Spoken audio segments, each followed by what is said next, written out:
Hello and welcome to Joy News Prime with me, Samuel Kojo Brace. It's live from our studio here in Accra, live on DSTV channel 421, GoTV channel 125, and our social media platforms as Joy News TV. Coming up this hour, heartbreak for hundreds of traders at Kantamanto as they count their losses, running into millions of Ghana cedi after a New Year fast swept through their shops, leaving them in shock and disbelief.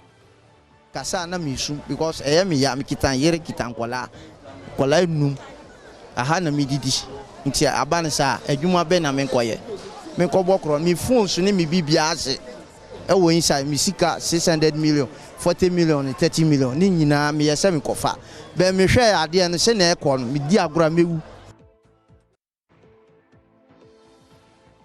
Well, Conference of Heads of Assisted Secondary Schools also warn it cannot guarantee students will be provided food when Conference of Heads of Assisted Schools, when schools reopen tomorrow, as GES has announced. Also coming up, we will be reliving the 90s magic as the Joy FM's 90s Jam is set to take you back to the golden era of music and memories. Details as some of my colleagues have been sharing their favorite music and what schooling was like during that era. Those days we didn't have phones. I mean, the mobile phones were not in existence. So anytime you need to call your friends, I remember you had to dial the number on your landline, and parents were strict.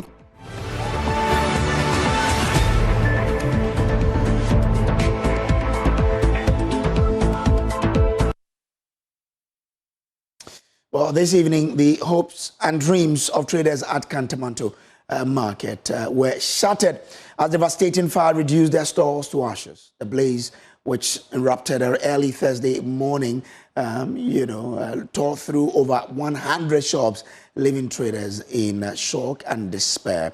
Kantamanto, renowned for being the largest clothing resale market in West Africa, has seen goods worth millions of cedis consumed by the flames. There's more in this report. Na de wo ne se ejane baaye no ade ase ba 11:32 na highlight off na enkrofo bebre amma adwuma TMBA shops ni ade te jane to mu no me shop miss first the menini opposite ho na ade ne start here it start here ne ba me what here professor e be yi boy no but the one e ja no e ba no na no ye din sebi o na ye for so say be yi boy no but amanisa wusie diti me kura no ye bo me abombo na de ba bonten na ma ye mere because wusie ni farm so sa me for so say na manfo sika wo me ho a ye say me ko budan ani na me yi obi 600 million obi 40 million ni ade ni nyina ase sisi a na dia atom pai boy because ye ani da so afi ne esa be start class 1 because sisi a na ha mo bi amfa excavator mbesi ya say omu bedwiri ha ayesa the trouble be ba se na patana ye no obi aba obehu se ne ha e na ogina ton na de cause ye ni babi a ye kọ Kantamanto ye ni babi a amanfo nwama ahye over millions of millions eye demand pa ti yesra aban o meye yemwa because any engi wo for ye ni da brebe o babi a because light of omudundum wa ha na no odin light omudundum wa na no odin me kasa na misu because me ya me kitan yere kitan kwala num aha na me didi nti abane sa adwuma be na me nkoye me nkobọ kro me phone so ne me bibia ase e wo inside me sika 600 million 40 million 30 million ni nyina me yesa me kofa be me hwe ade no se na ekọ no me di agora mewu. Sorry, but down here I have another shop too at the down. The fire started at 1 o'clock a.m. Since I came here about 33 or 35 years ago, I have never experienced such thing before. But in my mind, I can see that this place needs to be looked at, especially the government, because our electrical are not.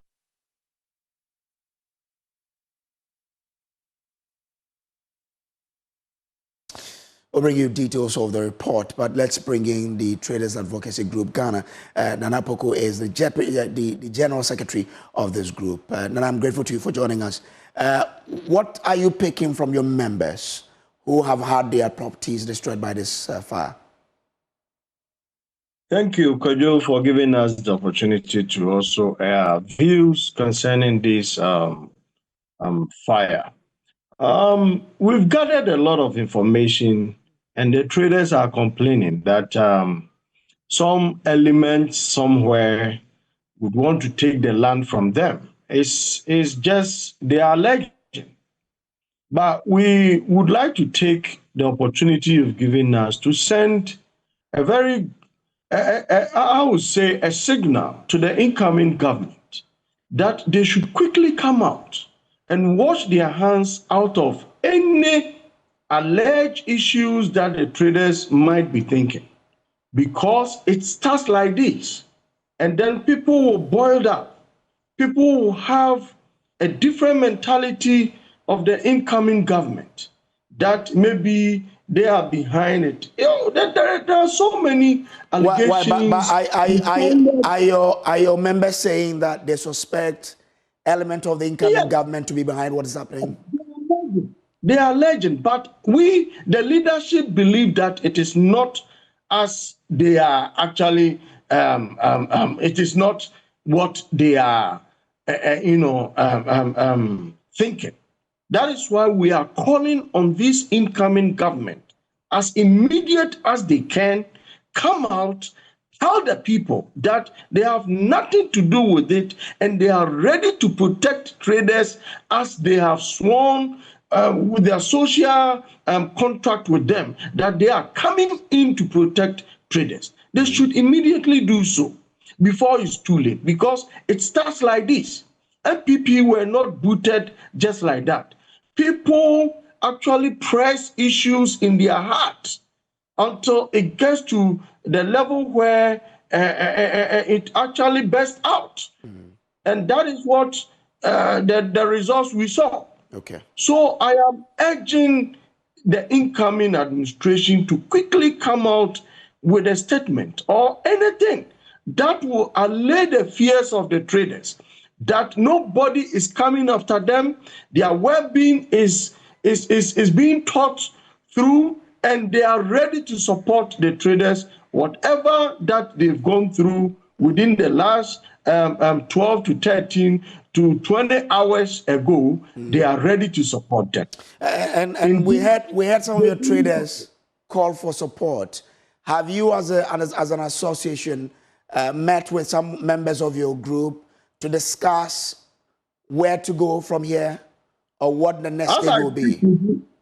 As I speak with you, I'm still in the office because the complaint desk have not closed. We are still here gathering data, making sure that we first appeal to them emotionally for them to accept the fact that it has happened. There is nothing they can do right now to salvage whatever that they were actually selling. So we keep on reaching out to them emotionally so that they can revive. All they need is leadership quality telling them something, that there is hope. So far as they have their lives and everything is there for them to, assess, we need some quality leadership to come in quickly to appeal to their conscience. Okay. That no matter what, it will be well. Okay. That is what leadership is also appealing to the incoming administration. Wherever that leadership is listening to me, we, the leaders of the traders, are overwhelmed with whatever that has happened. But all we can say is we must use a very good thank to tell them something, so that people can rest. All right. It's not easy. It's not easy. It's billions of cities that have gone waste like that. Nana, I hear. Grateful to you for joining us here. I don't know whether or not the members that you've spoken to have given you exactly how much they've lost in this. Kojo, you can't quantify. Okay. Right now, you can't quantify. But, you know, traders have a lot of, if you are talking about the economy, the traders have at least the largest part of it. Okay. If you come to the market economy and everything. I'm grateful to you for joining us here on the News Prime. But let's now take you back to the Kantamanto market to bring you a chronicle of what really happened today in the market. The fire, according to the Ghana National Fire Service, began at 1:19 a.m. Thursday morning, destroying properties running into millions of Ghana cedis. The fire service was able to distinguish the fire largely late in the afternoon despite earlier challenges like malfunctioning fire hydrants in the market and poor access to the market. Alex Kinate is part of the public relations unit of the fire service. What caused the fire? We are still investigating. When during investigations are done during firefighting. So as we fight fires, we investigate, and so people are pointing to arson. We don't want to rule out arson. It could be a cause. It could be something else. Other information we are gathering is that after the market women or the market folks have closed, the people here resort to turning this place into a bar and brothel. So wherever there's bar and brothel, people smoke, and when people smoke, they indiscriminately dispose of these bats, and these bats can fall on anything. So yes, it could be arson, it could be electrical fault, it could again be indiscriminate disposal of these cigarette bats, as you know, even negligence, and the fact that people resort to cooking in the markets is. He appealed to government to provide additional logistics for the service, noting that nearly all available fire tenders in the capital, including those from the Jubilee House in Parliament, were deployed to combat the Kantamanto fire. We don't have enough fire tenders in the system. It's a very worrying situation for us as a service because, as I talked to you, we've dispatched almost all the fire tenders in Accra to this scene. I think including Flagstaff House, including Parliament. The only fire tenders left, I can say, is the fire tender at Ajin Kotoku, Anya, and then maybe Electoral Commission. Other than that, all other fire tenders are here. So if there's any other fire within Accra, it will be a very big challenge because all the tenders are here. So we will ask and we will plead that more tenders should be purchased for the fire service, so that in the case where we have serious fires like this, even if we commit a lot of fire tenders, we still have a lot more on standby to be able to take care of the situation when they happen simultaneously. Distraught traders who spoke to Joy News counted their losses, with many pleading with government to intervene to help them recover from the disaster. Me kasa na misu because me ya me kitan yere kitan kwala num aha na me didi nti abane sa adwuma be na me nkoye me nkobọ kro me phone so ne me bibia ase e wo inside me sika 600 million 40 million 30 million ni nyina me yesa me kofa be me hwe ade no se na ekọ no me di agora mewu. Oh, the American travel say, oh, we are mobile. A bit more to say, I called you loan at the age, ma. Ye near Yankasa Isika at the age, ma. Into on boy and Sakakran, a Benyane, the Asha Sibium, because I am mobile. Ye need baby a befani, a sanya scanibium. Into yes, Reno, Nipper be a Yama Shibiano. Yes, sir, by sending pay for some who you are mobile. Now, Mumboy, yes, sure, Mopa. Right. In my mind, I can see that this place need to be looked at, especially the government, because our electrical are not good. The way people are just sleeping here without any protection. So I'm pleading on all of people that have their things have been burned. Millions of cedis have been destroyed here. Millions of cedis have been destroyed. So we are pleading for the government, the new elect government that is coming in, to come and assist us. Many of them, the ladies and the women, some of them have been collapsed. They have been rushed to hospital. Some of them have been died. Just what happened right now. You can see the way I'm speaking. Even I cannot speak well. Whilst traders counted their losses, scrap dealers seized the opportunity to move through the debris, salvaging any metal they could find. Collins Frimpon's report for Joy News.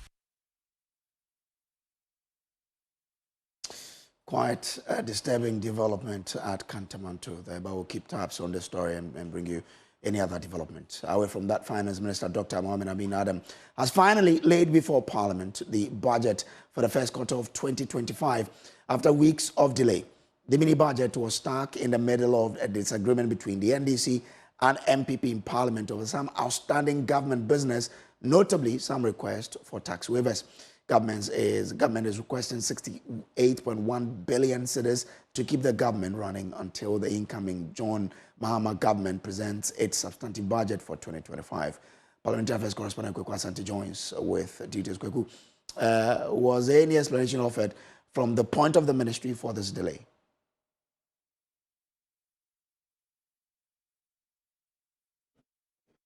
There hasn't been any explanation from the Finance Minister, Dr. Mohamed Amin Adam, and behind me, you can see him in a conversation there with the 2020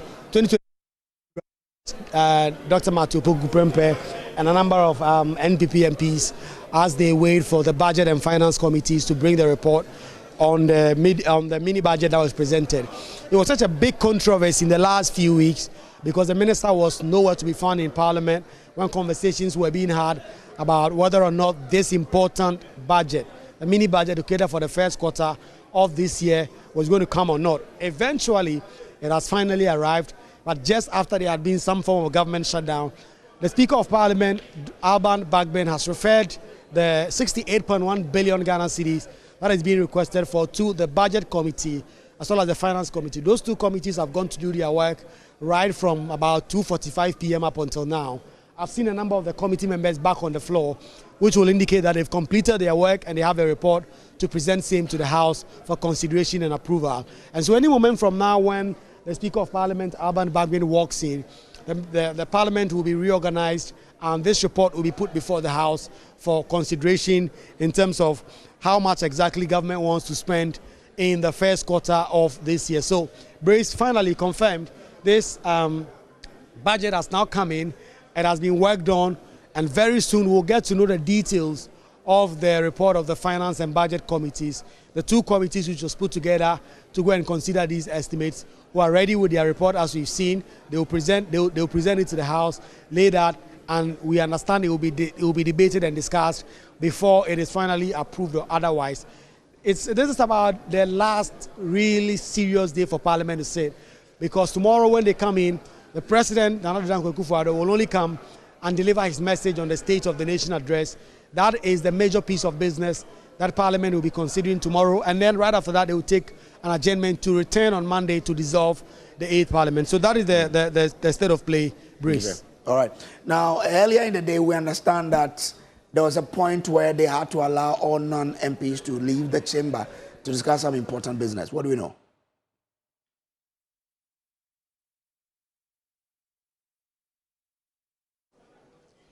Well, yes, Brace, just before the matter of the budget was dealt with, the Speaker of Parliament asked the members of the public gallery, journalists, other persons who are non-MPs to go out, because that very controversial business that is done at the end of each and every parliament, at the end of it, that is the controversial matter of ex gratia, came up for discussion on the floor. And so journalists and other members were asked out of the chamber so that MPs can have that conversation. The executive, as per the Constitution, is charged with approving the ex gratia of members of Parliament, whilst Parliament is charged with approving that of the judiciary and the executive. And so they had to deal with that matter today. We do not know yet if there have been any conclusion and whether or not any amounts of money have been agreed. This is not a matter that normally comes out in the public ultimately, but it may leak, and then we'll get to know how much MPs, executive members, the judiciary, how much they are going home at the end of the 4 years as ex gratia. This is a very controversial subject that John Mahama on a campaign trail promised to scrap the matter having to do with ex gratia, and it's still something that the public have been very concerned about, given the amount of money that is usually involved and what that can usually be used for in terms of other things. Kwaku, we understand even before the 9th Parliament takes or begins, one of the MPs elects has been, injuncted. What do we know so far?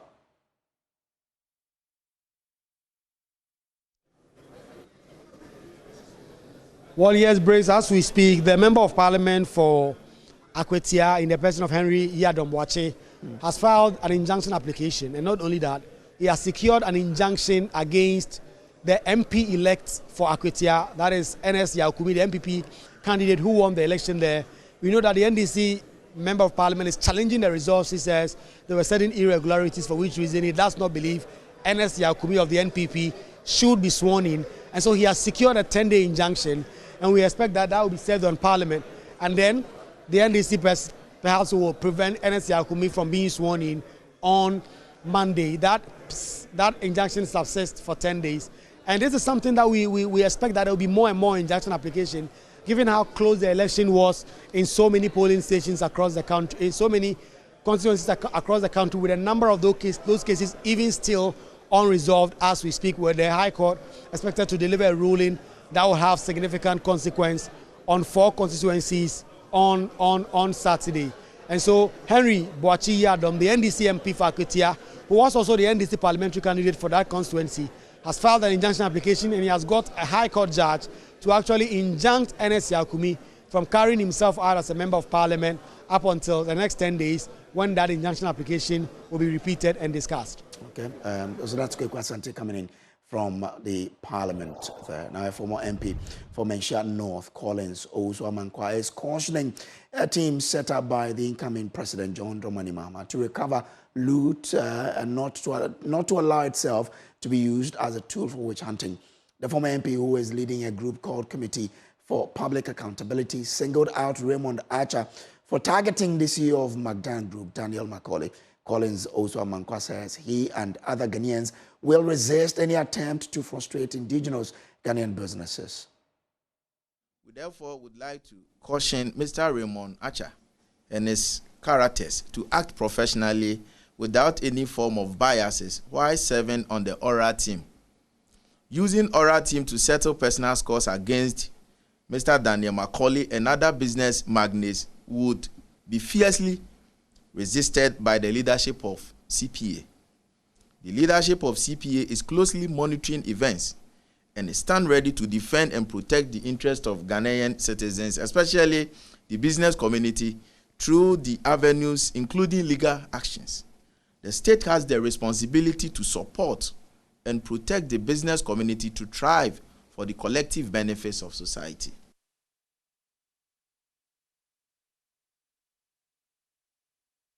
Now, Collins Owusu-Amankwa has also been berating the Ghana Airport Company Limited over its recent dispute with McDan Aviation. Amount due to be paid is a little over $600,000. So where from the $3 million they claim? You see, why do we feel discomfort and discontent to see our fellow Ghanaian business flourishing? Why are we so wicked to each other? Why do we always want to undermine the very people that we're supposed to support as people? What kind of people are we? What kind of people are we? Because of this, then you shut down the only private terminal, which complements the main terminal. And now we have an all-important event like swearing in of the president-elect. And I'm sure they know. Ghana Airport Company knows that foreign dignitaries are coming. And most of them will come with private jets. Where are they going to park? Where are they going to land? Why are we doing this to ourselves?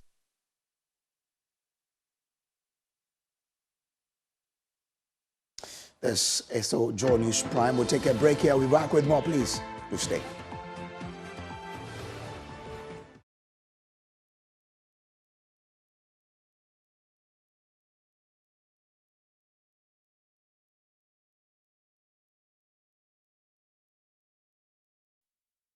Welcome back from the break. Now, the Conference of Heads of Assisted Secondary Schools, CHAS, says it cannot guarantee that senior high school students will be provided food by the various schools if Ghana Education Service goes ahead with the reopening of schools tomorrow.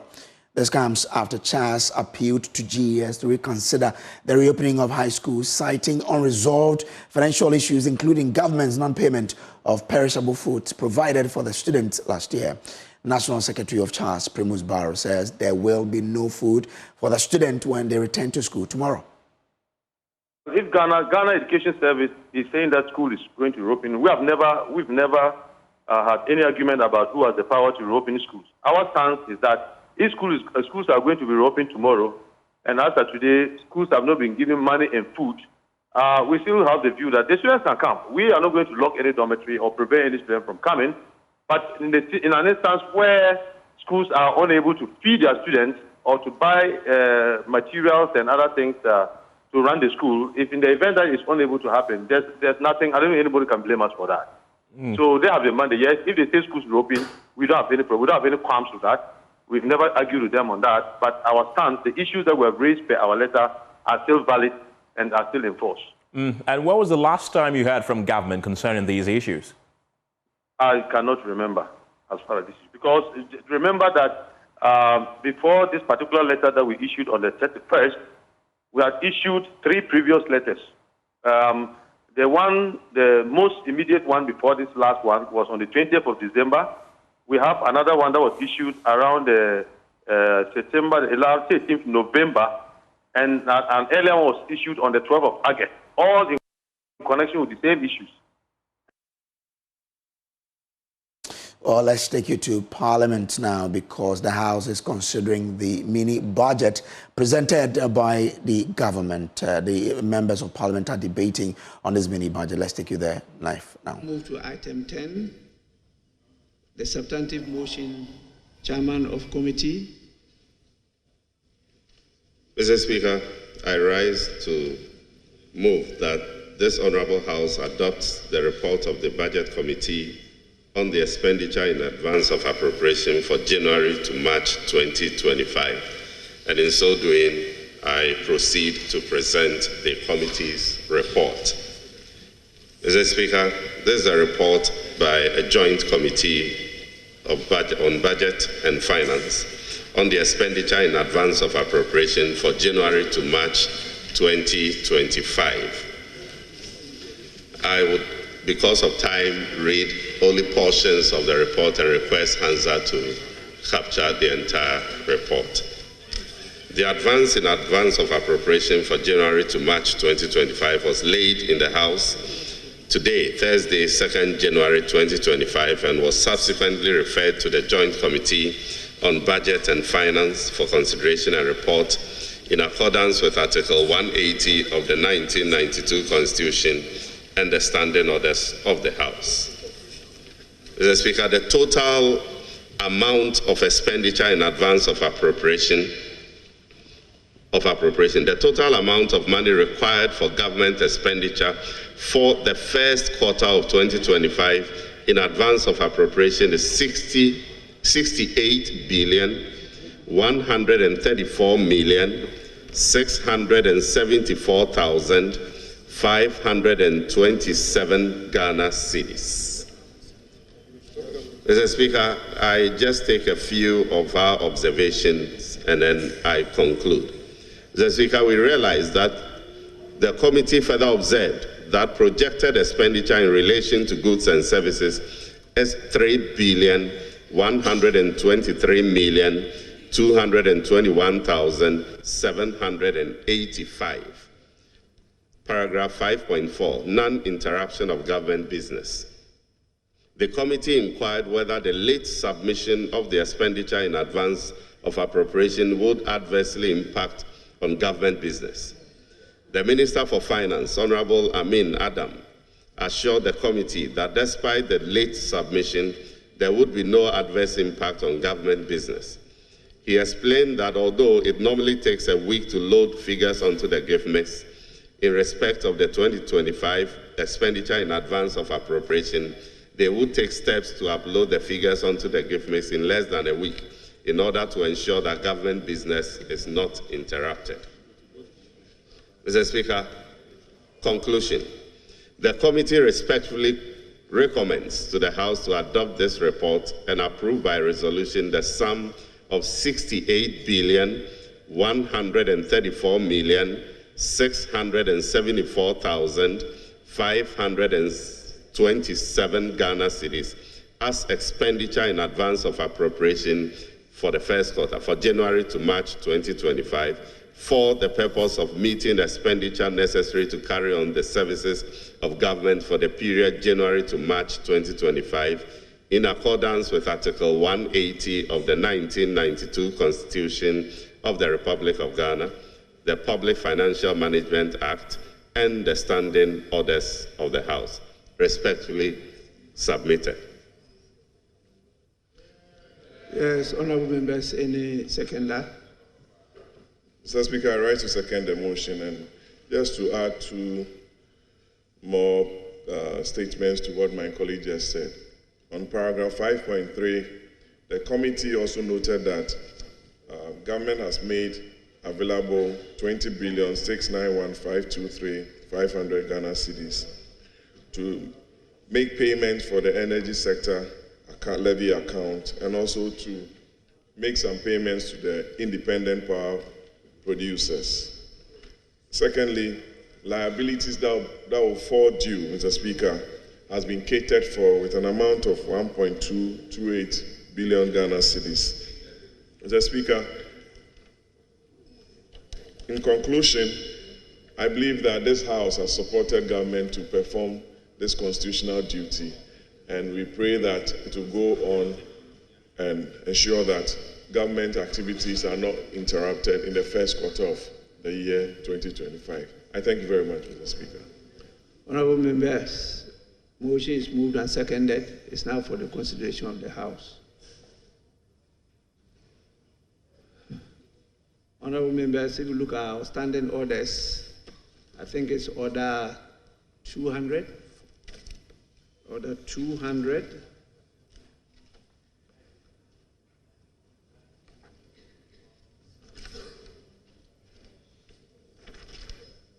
Order 200 guides us as to how to consider this item.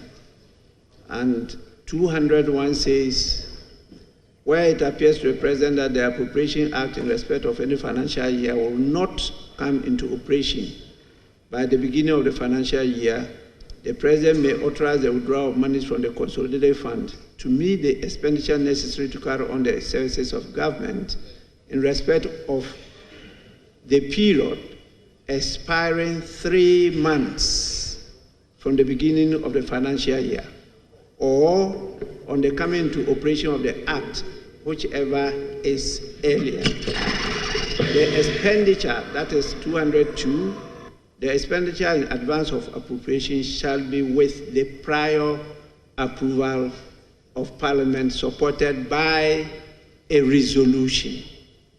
Supported by a resolution. And so what has just happened is the adoption of the report of the committee. And so I'll proceed to put a question on that, and then we will now have to do the resolution to make sure that we have granted a prior approval. So I put the question now. Those in support of the adoption of the report of the Joint Committee, say aye. Aye. Those against, say no. Honorable members, the ayes have it. The report is accordingly adopted by the House. We move on to item 11 at page 3 of the order paper, resolution. Minister for Finance. Thank you, Mr. Speaker. Right Honorable Speaker, I beg to move that this House adopt resolution 11 on pages 3 and 4 of today's order paper. I so move, Mr. Speaker. Mr. Speaker, I rise to second the motion.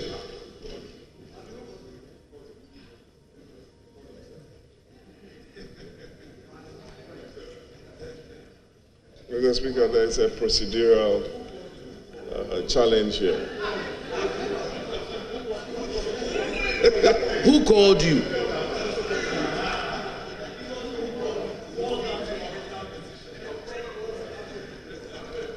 Honorable members, I think my mic had a challenge.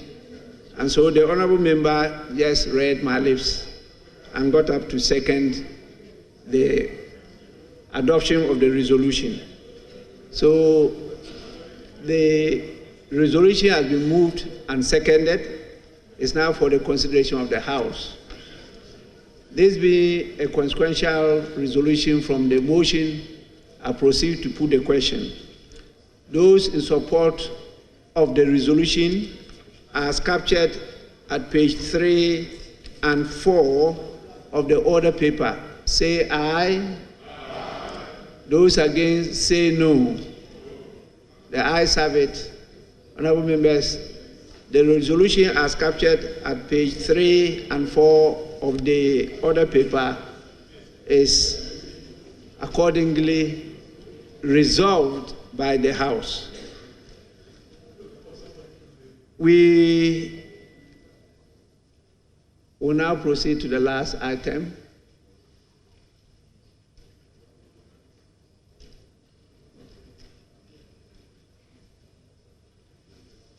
Yes, I didn't cite you at your seat. That's why I was struggling to identify you.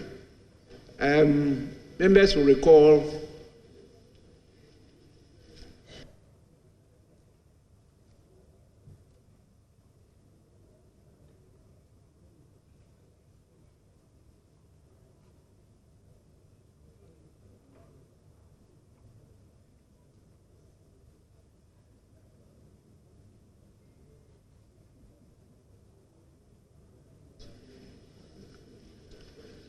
Members will recall that earlier today we had to recline into a closed sitting, and in the closed sitting we authorized a subcommittee to, on our behalf, perform a duty, and so we have to go back into the closed sitting and to hear from the committee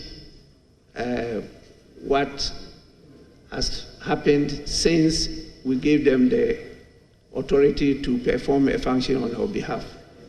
So please, I will call the House to constitute itself into a closed sitting, and therefore I direct the Marshal Department to proceed to perform the necessary duty as required of them by our standing orders. Close sitting, please.